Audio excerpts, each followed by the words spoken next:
Hey everybody, Pastor Greg here. I'm excited about life, and I know that you are too, because life is so good, and it keeps getting better all the time. It's the month of October, which is exciting. We have a new message series, The Infinite Way, which is based on the book of the same title by Joel Goldsmith. If you don't have the book, you can go to our website, www.celebrationsc.org, click the store, and you'll see the option there to purchase the book.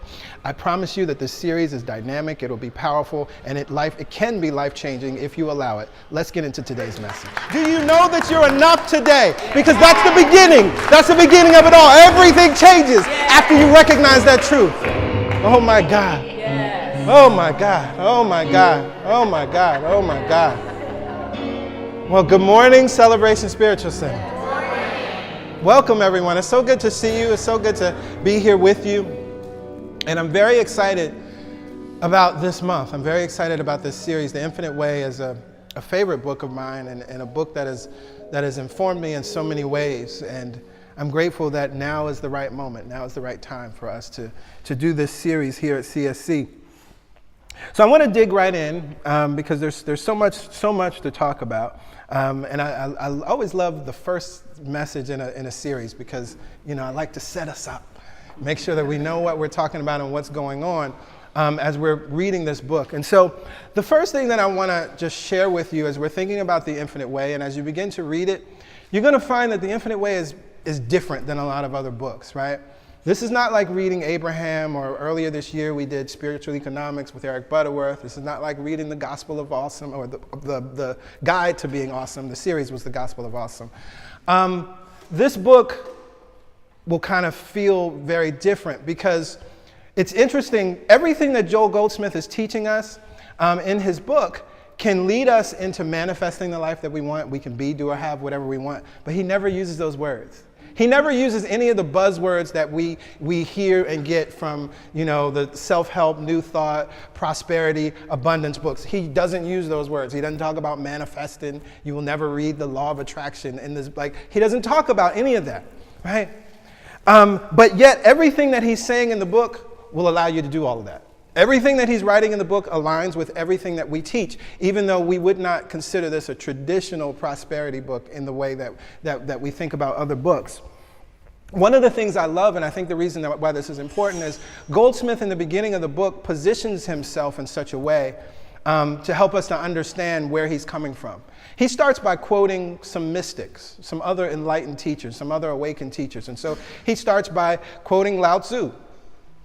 He starts by quoting Jesus. He goes to the one of the Rosicrucian teachers and quotes there. And it reminded me of sort of the setup of, if we look in the book of Luke, the way Jesus begins his ministry, where he goes into the temple, he takes the scroll, it's the scroll of Isaiah, and he reads the words, the Spirit of the Lord is upon me because he has anointed me to bring the good news to the poor.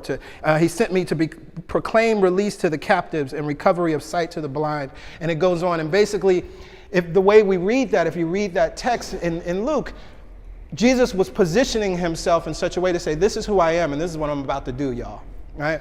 So similarly, Goldsmith is starting in the same way. So we can be clear, right, that where he's coming from is from a little deeper place, right? He's coming from a place, consider yourself sitting at the feet of a master as a disciple, and you're listening to these powerful words that you may not be able to take them all in initially, but the more that you stay around them, the more that you read them and allow yourself to really be permeated by them, you'll begin to shift and change.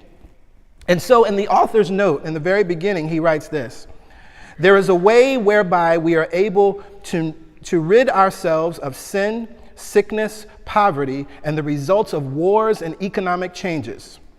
This way is the exchanging of our material sense of existence for the understanding and consciousness of life as spiritual.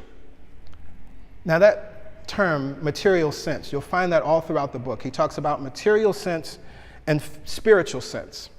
And what's interesting, if you, as we share it every week, you hear that word, that term, material sense, in our vision statement, right? Where we say that Celebration Spiritual Center is a God experience that turns on the heart, mind, and soul of the world. A God experience is a realization of oneness that transcends material sense.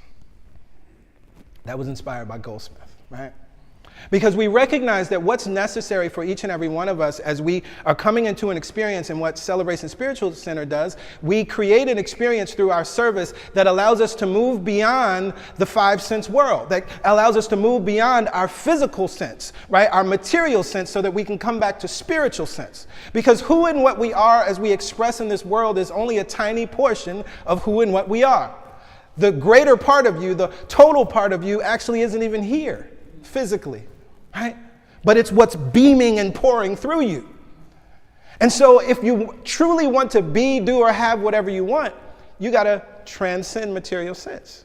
You actually got to move past this idea that you're a physical body. We've heard many teachers, almost every teacher says this, including us, right? That you're a spiritual being having a human experience, as Reverend Michael would say, right? Right. So often people have looked at it differently. But you're spiritual and you're in a body. Your body is just the vehicle that you're using. I love to use video games, right?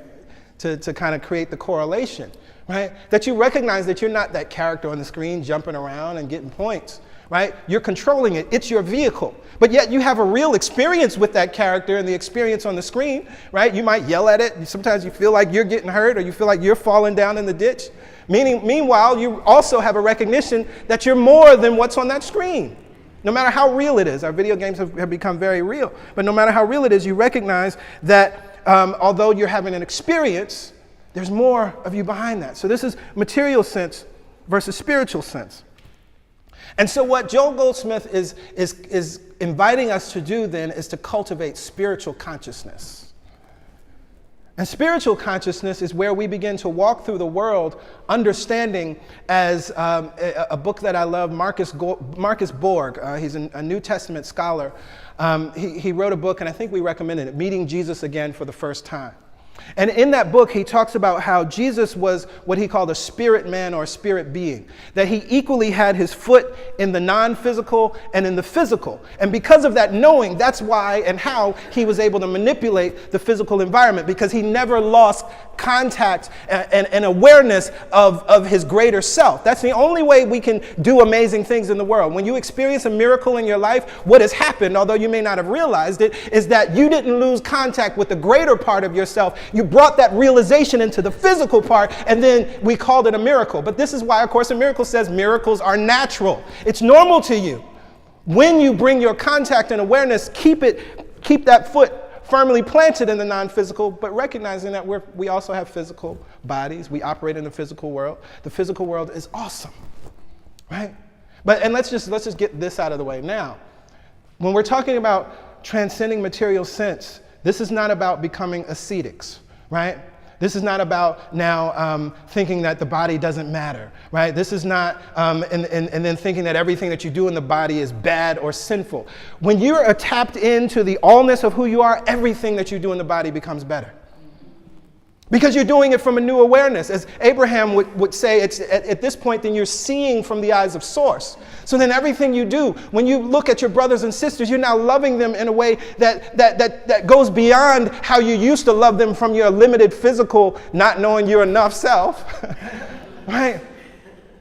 Right, whatever you're doing, if you just decide to go skydiving, that's a different experience now, because you're tapped in, you recognize your oneness with all creation, and now you're flying through the sky with all creation. It's a different experience. So I just need to get that out of the way. We're not saying that the body is bad or wrong and you shouldn't be in the physical world, and so you need to go sit in a cave. That's not what we're talking about. And if you know the story of Buddha's life teaches us that very clearly. Because, of course, he was born wealthy. He was born a prince. And he had never experienced or seen poverty or sickness or illness. And when he saw that for the first time, he recognized that he needed to know something more about life. And so he renounced all of his riches. And he goes on this journey, and he does all of the things that he thought he was supposed to do, laying on a bed of nails and doing all these things that were not necessary, until he sat under a Bodhi tree, moved into that place of allowing. That's when he achieved nirvana. It wasn't about trying to transcend the body in the sense of making the body bad. That's so incredibly important. And as you read The Infinite Way, you'll hear Goldsmith say the same thing. And so as I recognize that then, if we're talking about cultivating spiritual consciousness, if we're talking about moving beyond material sense, transcending material sense so that we can move into this sense, the spiritual sense, I want to offer two examples which can help us to then understand the how. How do we do that, right? One is familiar. In Think and Grow Rich, Napoleon Hill, this is my absolute favorite chapter. I say this all the time, but it is. The chapter on faith, chapter 3. I love this chapter. I listen to it all the time. I have that one chapter on my phone, and I listen to it all the time. And there's something that I love that Napoleon Hill writes in that chapter. He says this, stated in the words of a famous criminologist, when men first come into contact with crime, they abhor it. If they remain in contact with crime for a time, they become accustomed to it and endure it. If they remain in contact with it long enough, they finally embrace it and become influenced by it. Now, that makes sense to us, right? I mean, we know that there's no person that the first time that they were arrested, they're not actually a hardened criminal. But we recognize what begins to happen is once you're in the system, once you're labeled, again, initially, as the criminologist says, when they first come in contact with it, they abhor it. But if they hang around long enough, all of a sudden, for a time, they become accustomed to it and endure it. If they remain in contact even longer, finally they embrace it and become influenced by it. So taking this principle, it would mean then that in order to cultivate spiritual consciousness, it requires repeated exposure. In the same way that those that may take on a life of crime after repeated exposure, they then become hardened criminals. Then in order for you to transcend material sense, it requires repeated exposure with consciousness itself. Repeated exposure with the all that is. Repeated exposure with source. Repeated exposure with that thing that we call God. You must come in contact with this allness on a regular basis. And just as the criminologist says, when you first come in contact with it, it might just be unfamiliar. You might not be used to it. Right? You might even abhor it because you may have had a meaning that you placed on God. There may be a meaning that you placed on spirituality or being religious in any way. So at first you might abhor it. But then if you come in contact with it a little longer, you start to become accustomed to it. Maybe this thing is making a little sense. Maybe this thing really is real. And then as you move forward, then if you remain in contact with it long enough, you finally embrace it and become influenced by it. Yes. You begin to see from the eyes of the all. You begin to love from the love of the all. You begin to have joy from the joy of the all. Repeated exposure. Now the Maharishi, he tells it this way, same principle. Maharishi is the teacher that brought transcendental meditation to us in the West. He says it this way. In India, we find all kinds of beautiful fabrics, beautiful colors. And if you watch that process, it's still done this exact same way today. The fabrics are dyed in whatever color that they're going to be, and then they're set out to dry in the sun. Now, when you dye that fabric, it's rich, and you would think that the color, if it's a beautiful indigo blue, it's going to stay that way. But after it sits in the sun and dries out, it lightens up again. So what do? They take the fabric and put it back in again. Take it out. Dry it out in the sun. It's a little better, but it's still light. It's not color fast. It's not that rich color that the designer desires for this thing to be. And so they put it back in the dye again, and it comes out and it dries out in the sun. Again, still not the color that it needs to be. We're in this part of maybe it's become accustomed to it. It doesn't abhor the color anymore. But eventually what happens? Eventually, that beautiful piece of fabric becomes color fast. And when it dries in the sun for that final time, it holds its color. Repeated exposure. You're just like those beautiful garments. And the possibility is for you to become just as beautiful, but it requires repeated exposure. It requires you to go within, to tap into this place, as Goldsmith calls it, the peace be still that's within you. Because as you come in contact with that on a daily basis, you will eventually become influenced by it. And as I thought about this idea of repeated exposure, well, why is that even necessary? Now, we talked about we're developing spiritual consciousness and cultivating spiritual consciousness, and we understand that it's important for us to transcend material sense so that we can come into an awareness of our spiritual sense, an awareness of the larger part of ourselves.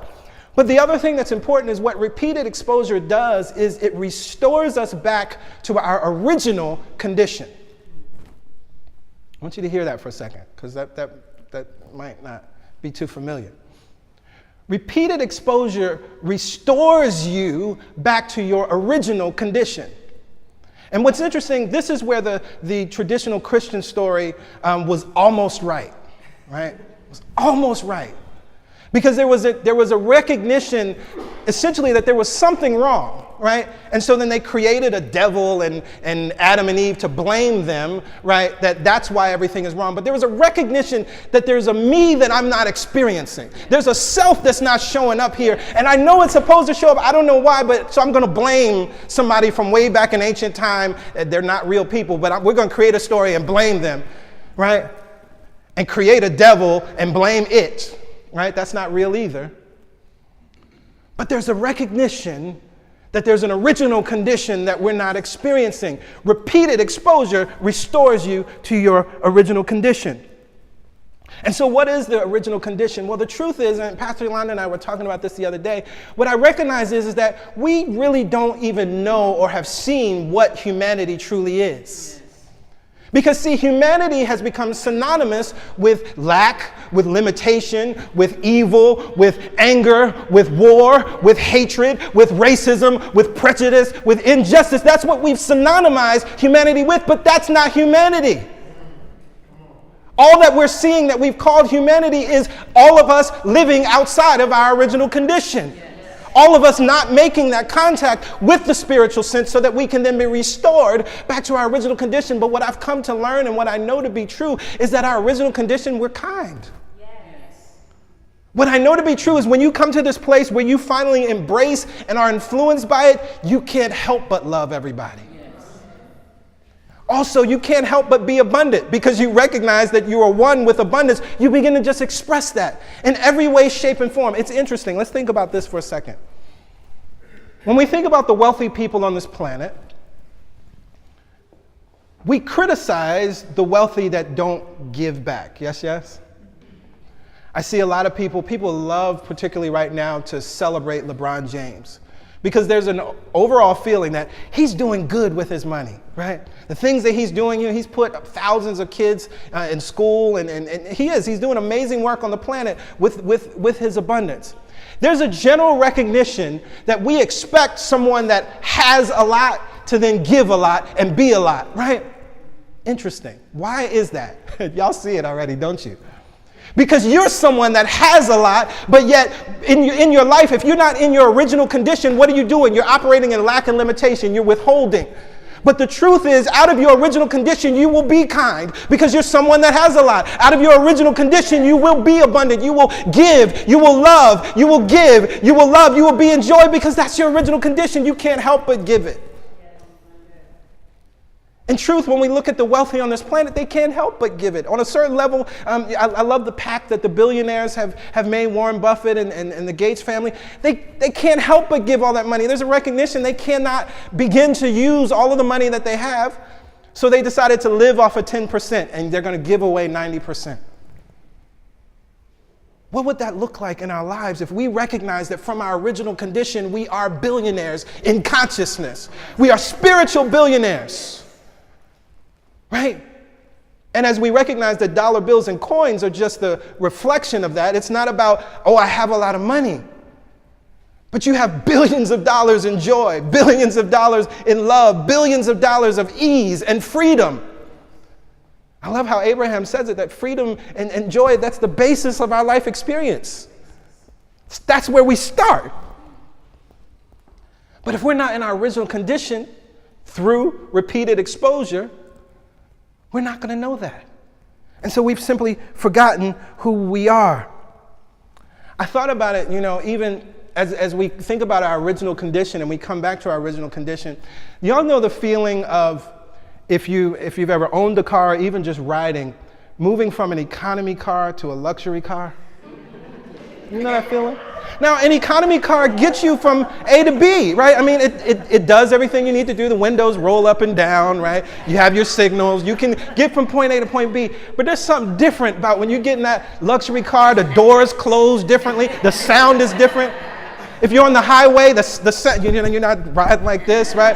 The sound of the highway is different, right? All of a sudden there's new features and technology you didn't know was available, right? This is what coming back to your original condition feels like. Yes, you can operate in that, no shame on the economy cars, right? We're not judging them, right? But I'm using this as an example to recognize that's the difference. That you have a vehicle, you've been using your vehicle on this planet, but you've been using the economy car version of yourself, and it's time through repeated exposure to come into the luxury car version of yourself. Oh my goodness, that's powerful. That's the difference. That's the difference, and that's the difference between material sense and spiritual sense. Now, you can't get to this luxury car place if you're willing to keep holding to the physical sense. If you want to be beholden and say that everything in life is based on what I can see, touch, taste, smell, and hear. If everything in life is based on that, you're living in the economy car version of life. No heat, no judgment, no shame or blame. That's how that experience plays out. But as soon as you, through repeated exposure, I love it beautifully because it's a process, that it's not about I have to immediately get it all at once, right? I love watching and seeing so many people that come to Celebration Spiritual Center. For some of you, this may be the first time you're coming in contact with these teachings, and it can be jarring, right? And your ego rises up and says, no, that's not true. Right? Because it knows it's about to be dissolved. So it's trying to make sure, it's trying to fight for its position. Right? In the Gospel of Thomas, in the opening verses, it says that, let one seeks until he finds, and when he finds, he will be troubled. Like, that's where it starts first. You're going to be troubled. You're like, wait, really? Well, I'm not this body, but I have a body. So I can't identify, okay, I'm male, and I actually like the so-called privilege that I received as a male. I can't live in that anymore. Oh, well, I can't live in my cultural story anymore. I mean, I can embrace that, right? And here's what's beautiful, too, and we just saw this when we went to a transcendental meditation forum last week. And what was so interesting is to watch, TM is just in Latin America, it's just being embraced and in a wide way. But what's interesting is what's happening is everyone talked about how after repeated exposure, having this process to transcend and go to that deep within place, they now find that the young people are embracing their culture and customs in ways that they never did before. Because what happens so often as the generations move forward, usually the young people, they don't want anything to do with that old stuff. I'm not wearing the cultural garb. I'm not going to do those dances, right? They think they want to be a part of whatever the cool thing is. But what ends up happening is that once they come back into their original condition, once they come back in contact through repeated exposure, they now want to express this aspect of themselves. But as I said earlier, it's in a new way. It's in a more loving way. It's in a more joyous way. And it's not in a way that's in a place of separation, that because this is my culture, I'm better than you, or because I can do this makes me stronger or more powerful than you. But it's expressing the expression that is the all that is God. Just as each flower, a tulip doesn't have to overexpress itself versus a rose or versus mums, as Pastor Yolanda loves in the fall time. We recognize that each and every one of these things are beautiful expressions, and they're bursting color and they're bursting joy all over the planet. That's what we begin to do with our cultural stories after repeated exposure. After we come in contact with our original condition. I'm almost through. Now, in the chapter Spiritual Illumination, Joel Goldsmith writes this. He says, to know that we are the fulfillment of God, that we are that place in consciousness where God shines through, is to be spiritually minded. The realization that every individual is the presence of God, that all that is God appearing, is spiritual consciousness. The understanding that what we see, hear, taste, touch, or smell through the physical senses is but the finite concept of reality, and in no wise related to the spiritually real, is spiritual sense. And there's a word there that he uses in the very beginning. He says to know that we are the fulfillment of God, that we are the place in consciousness where God shines through, is to be spiritually minded. I read that and I'm like, that sounds good, right? It sounds deep and spiritual, but fulfillment of God, what does that mean? What does that mean to know that we are the fulfillment of God? And when we look at that word fulfillment, what it means is achievement, crowning, contentment, gratification, realization, perfection. So to be spiritually minded is to know that you are the achievement of God. Think about when you create something that you're proud of. You would call it an achievement. Yes, yes? When you were thought from the mind of God and manifested into this place, you are an achievement of God. It is proud of you. And to understand that and to stand in that recognition is to be spiritually minded. But think about it. Then how does that then inform the rest of our life? If I recognize that I am the achievement of God, what are the things that you would begin to do in your life? What are the relationships that you would let go of? What are the thoughts that you would let go of? What are the people that you would now allow into your life that because you didn't think you were worthy enough to hang out with them, you couldn't hang out with them, but now you can because you recognize you're an achievement of the all that is, of life itself. It thought of you and sees you as an achievement, just as everything you create, when you're proud of it, you call it an achievement. That's spiritual mindedness. And so I was thinking about this idea. We think about spiritual sense versus material sense, or spiritual consciousness versus physical consciousness. We hear a phrase many times, people will say, there but for the grace of God go I. Right? This idea that, well, the grace of God kept me, it saved me, I could have been, really out there. Yeah, I experimented with some drugs from time to time. I didn't get addicted. There but for the grace of God go I. Well, there were some people, there was an accident. I was just crossing the street a few minutes ago. It didn't happen to me. There but for the grace of God go I. Now, of course, there's so much problem with that because it suggests then that God is picking and choosing, who should become addicted or who should get hit by a car or not. And that's not actually what's happening, right? I love how Ernest Holmes says God is not a being of moods, right? So it doesn't have the human sense that we have. It transcends that, right? But as I heard that phrase and I recognized that we're talking about repeated exposure and coming back into contact with this truth about ourselves, once we do that, then we will begin to say, then there but for my daily contact and connection with God go I. Recognizing that the only reason we are experiencing unwanted things in our lives is because we have forgotten who and what we are. We don't recognize that we are the achievement of God. If I do not recognize that I am the achievement of God, I must attract experiences that look like unwanted things, any number of things. But the spiritually minded person would say, there but for my daily contact, my repeated exposure with the all that is go I. And so that's why me personally, that's why I come here every Sunday. Because I recognize that I need my contact, y'all. I recognize that I need to be tapped in, tuned in, and reminded on a daily, weekly basis. So I come here on Sunday for that. Because there but for my daily contact with Celebration Spiritual Center go I. Yes, yes. But then I also recognize that I can't just depend on Sundays and I can't just depend on Pastor Greg and Pastor Yolanda. I recognize that the work is mine. So I got to tap in every day.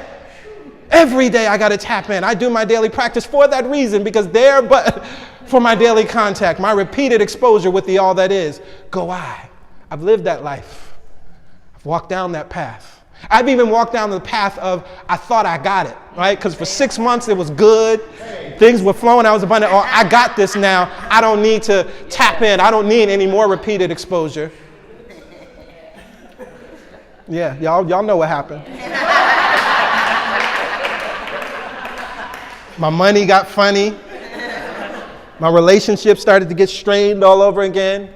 That free flow of life where I was just skipping through life, it just started to dry up. Repeated exposure is what's necessary for all of us. And so when we think about repeated exposure, what does that look like? I love Source. And the Spirit brought this to mind to me yesterday, actually right before meditation yesterday, last evening. And it took me to one of my favorite movies. How many people have seen Trading Places? It's one of my absolute favorite movies, right? And so for those who have never seen Trading Places, it's an Eddie Murphy classic, right? And essentially, there are these two wealthy men who want to perform an experiment. They are performing an experiment, and it's really a bet, that they can take a wealthy man, right, and have him falsely accused of crime, and then take a homeless man from the streets and put him in his place. And the experiment is basically to see, it's really like the Napoleon Hill thing, that once you bring a wealthy man in contact with crime, first they'll abhor it, but will he now become just like those other people on the street? Will he now become a criminal if we expose him to that? And then similarly, can we take someone from the streets, and if we expose him to wealth and power, what will happen? Well, what's interesting is what happens in Trading Places. The wealthy man, played by Dan Aykroyd, what happens? He becomes a criminal. He begins to steal. He gets a gun. He's trying to kill people. Right? All these different things happen. But I love what happens with Eddie Murphy's character, right? Billy Ray Valentine. Because they bring Billy Ray to the house, and he's living in a wealthy part of Philadelphia, right? And they bring him to the home. He has a butler. He has a servant. And they're saying, everything in this home belongs to you. And of course, he doesn't believe them at first, right? He's like, really? So he takes a vase. This is my vase. And he starts throwing it between his hands and drops it. That's my vase. It doesn't matter. I broke it. Y'all aren't mad, right? And then eventually what happens, he invites all his people over, has this crazy party, right? And they're tearing up the house. And just in that little bit of time, he gets annoyed. He kicks everybody out. He said, I don't understand these people. They don't know how to act. They don't respect people's property. I'm tired of y'all. All of a sudden he shifted into this other person. And so I believe and I know that Source brought that to my mind because this is what repeated exposure does. If you want to understand repeated exposure, go home and rent or watch Trading Places. Because first, it's just hilarious, so you'll have a good time, you'll be in joy. Repeated exposure to joy brings more joy, right? But you'll actually watch the principle at work in an entertaining way. That if you're exposed to the truth, although it may feel uncomfortable, if you're exposed to the truth of who and what you are, that you're the achievement, the crowning achievement, the perfection of God itself. At first, you might not understand it all. You might not be able to wrap your mind around it. But if you repeatedly expose yourself to this idea, eventually you become influenced by it. Let's stand. Oh my God.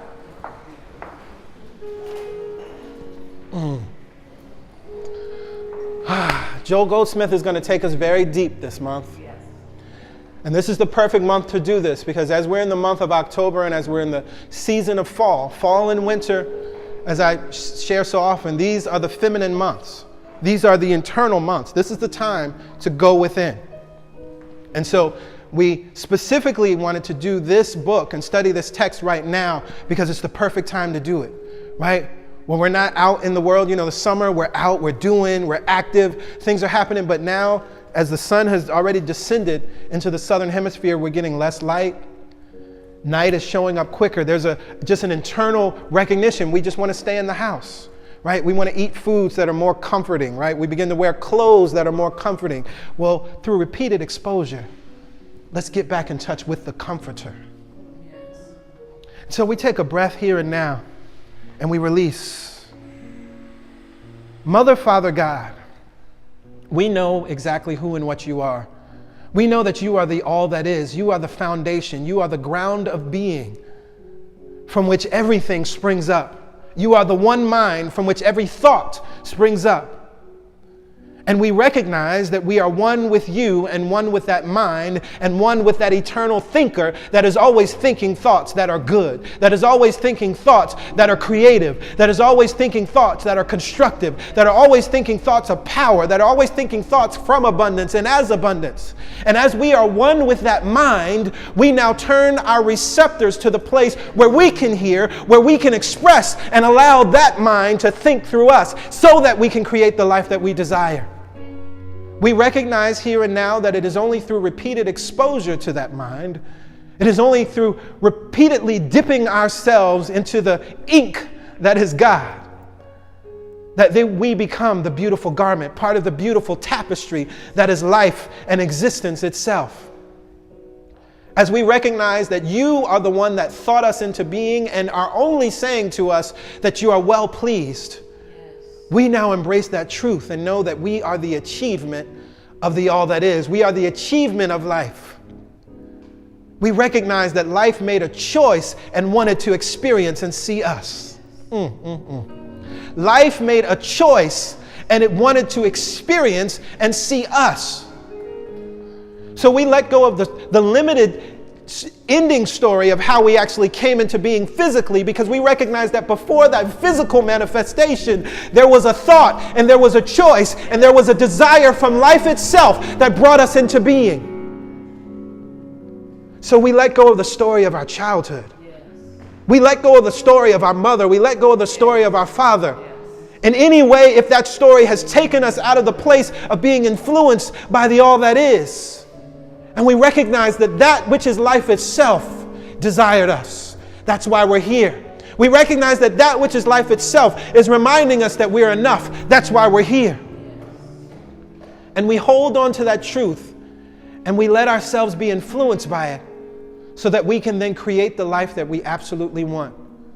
A life of riches, a life of wealth, a life of joy, a life of freedom, a life of love unconditional, a life of ease, a life of peace, a life of more than enough.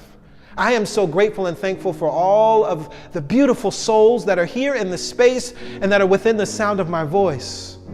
For I know who you are. I call you great. I call you amazing. I call you enough. And it is out of this recognition that we are more than enough that we will go through this week and expose ourselves to this truth on a daily basis and live out this truth so that we can be lighthouses for all of our brothers and sisters that simply are living the economy car version of life.